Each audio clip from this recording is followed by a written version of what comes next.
Injuries are causing problems across the CFL. So, how much of a week of upsets, how much did that affect the Canadian Football League power rankings? Well, I'll tell you.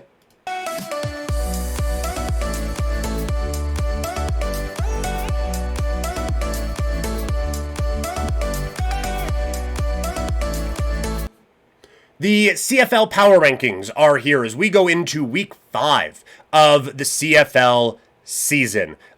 We got a few things to dive into with all of these teams. So let's talk about it, shall we? We begin with the Ottawa Red Blacks. That is a really concerning loss against Toronto from the weekend. I think that loss says more about more about Ottawa than it does Toronto. Now, Drew Brown is back. The offense should be able to get into a bit more of a rhythm than the no rhythm that they had over the last little bit. But that is not a Toronto team. That even without Drew Brown, that's not a Toronto team that roster should be having problems with. So, more concerns ahead, I think, for the Ottawa Red Blacks. On the Edmonton side, it's another growing experience for a team that is getting pummeled with them. They have a massive home, like these two teams at the bottom here, they're playing each other this week in Edmonton. That is a huge game for both of these sides to try to get back on track coming up this week. The BC Lions, they are getting more and more banged up as the weeks go on. It sounds like Rourke should be ready for the game coming up here this weekend, but this team still has a lot of good in it. They just aren't showing it right now. That was as dominant as Saskatchewan has looked this season, and BC didn't provide a whole lot of resistance against them. At 6, it is the Toronto Argonauts. This is a team that has benefited from some big plays as they are able to get a fumble return for a 100-yard touchdown and a missed field goal for a 100-yard touchdown against the Ottawa Red Blacks. I still do not take this team seriously, and I think a ranking of 6th probably suggests that.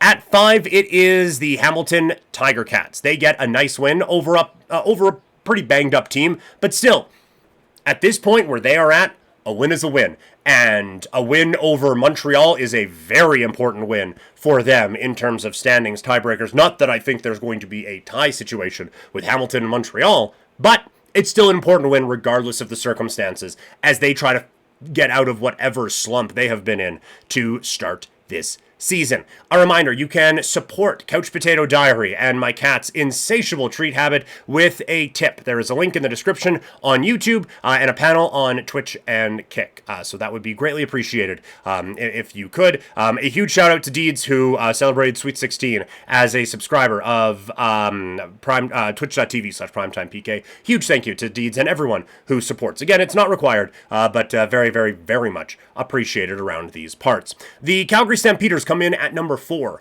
on the power rankings. They are back from a bye after a very sloppy weather game in their last outing, a very difficult test with Winnipeg. We will tee that one up on the podcast tomorrow. Saskatchewan, coming off of their most complete performance of the season, they're now going into a bye.